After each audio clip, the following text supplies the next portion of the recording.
called legendary Pokemon because of how powerful they are. But what if I were to tell you that there was a rodent from the Kanto region that deserves a tier of its own? This is the story on how Ash's Pikachu, who was once a weak and useless Pokemon, rose to the occasion and gained the power to become one of the strongest in his universe. But to understand where this all started, we have to take it back to the Kanto region, where Pikachu wasn't even Pikachu, where he first started off as a Pichu. When Pikachu was a baby Pokemon, he was all alone, abandoned by his group because his electricity was unpredictable and uncontrollable. While Pikachu was roaming around by himself, he bumped into a group of Coughings, which ended up poisoning him and dropping him down a mountain, where he landed into the arms of a Kangaskhan. And ever since then, they were locked in. Kangaskhan treated Pichu as one of her own, since Pichu was a baby Pokemon that was abandoned and it would be cruel to just leave him out by himself. Pichu also considered these Kangaskhan's his family, since they ended up bonding really well together after traveling for so long, and even considering the baby Kangaskhan its little brother. Even though everything seemed fine, there was one major problem the mother Kangaskhan was hiding from Pichu. And it's the fact that mother Kangaskhan's are only meant to be taking care of one baby Pokemon. The mother Kangaskhan was getting really tired carrying around two baby Pokemon and even having to split the food resources amongst two Pokemon. And Pichu started taking note of this and even started feeling really bad for being around the Kangaskhan and tried to leave, but the mother Kangaskhan, regardless of all this, still wanted to take care of Pichu and would never let him leave since she realized that he needs a home. Later that night, Kangaskhan brought Pichu and her baby into a cave so they could get some rest, and that night Pichu made the tough decision. Pichu thought that he would be better off leaving them so that the baby Kangaskhan could get all the nourishment and attention that it needs, and Pichu should just go back to the wild. So sadly that night, that's what Pichu did. He left his brother and mother without saying anything and just waved goodbye.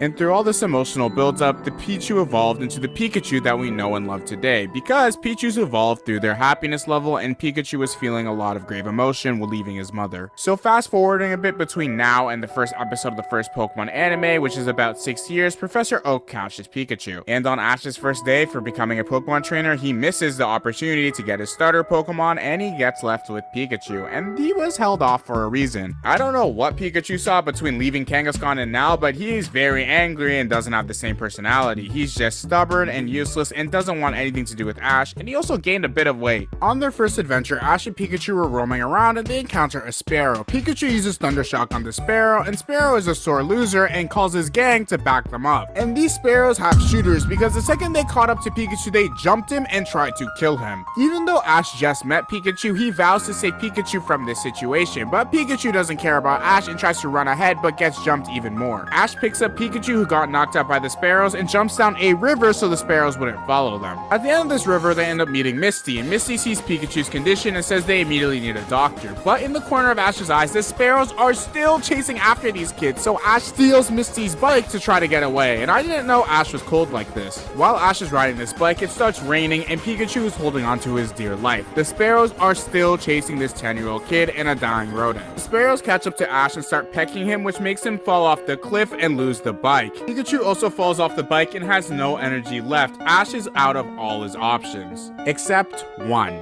Put Pikachu back inside of his Pokeball. If you didn't know, Pikachu absolutely hates going inside his Pokeball since he hates being isolated and alone and feeling like he's abandoned. But Ash begs Pikachu to get inside the Pokeball, and if he does, he'll never have to get inside of it again. He just wants to save Pikachu's life. While the Sparrows are closing in on them, Ash gets up and vows to protect Pikachu even if it costs him his life. And when all hope was lost and the Sparrows are about to do the finishing blows, Pikachu, instead of getting inside the Pokeball, jumps on top of Ash's shoulder and shows us the true power that he has inside, using a move to simultaneously wipe out all the Sparrows. This Pikachu is OP.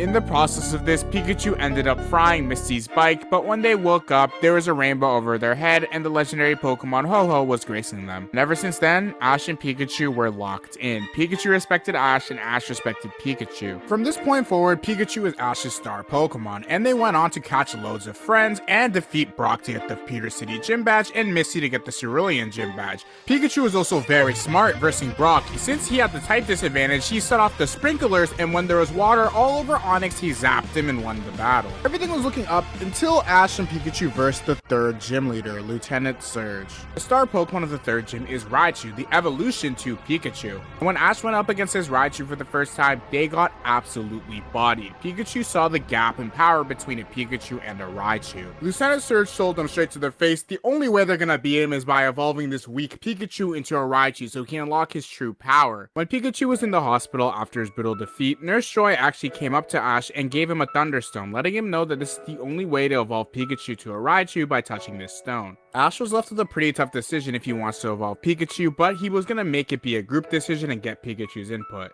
When Ash presented the idea to Pikachu, he was more for pushing the idea of evolution, but then Pikachu had a major prep talk with Ash, basically saying that he wants to win by his own power and slap the Thunderstone out of Ash's hands. Well, technically Pikachu hit Ash's hands, since if he touched the Thunderstone at all, he would have evolved. Ash and Pikachu figured out that for Raichu to be so strong, he had to sacrifice something, and he sacrificed his speed. So when they came back for round 2, they knew exactly how to counter Raichu, which they did, and they ended up winning the battle, proving that Pikachu is just as strong as Raichu, if not stronger. This revelation was important to Pikachu since he never really wanted to evolve into Raichu, and many future opportunities are presented to him to evolve, but ultimately he always stays the lovable Pikachu that he is. And that would be the end of that, right? Pikachu figures out that he always wants to be a Pikachu and wants to travel along Ash's journey, but there is a hiccup along the way. In a later episode where Ash and Pikachu are traveling through a forest, Pikachu ends up saving a baby Pikachu from dying in a river. Because of this, the group of Pikachus in this forest praise Ash's Pikachu for his heroic efforts. Pikachu started hanging out with them a lot more, and they really respected Ash's Pikachu, even initiating him as one of their leaders. And Ash was taking notice of this, but not in a good way. He was getting a little bit jealous that Pikachu was spending a lot of time with them, but he also wanted the best for Pikachu, so Ash made a very impulsive decision.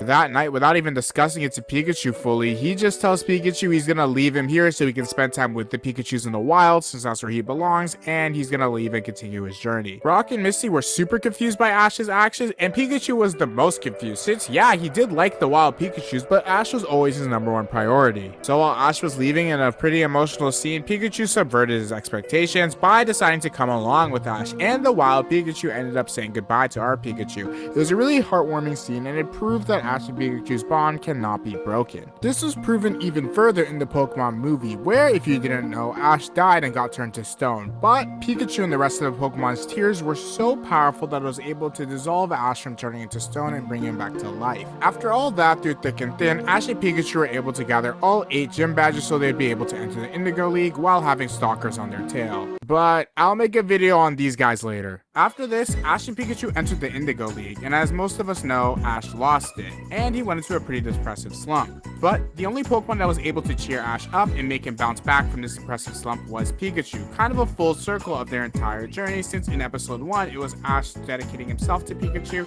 and now in this final episode, Pikachu fully dedicated himself to Ash. Ash committed to going to the Orange Islands, which is another part in the Kanto region, and they even won the tournament there, and that seems to be the end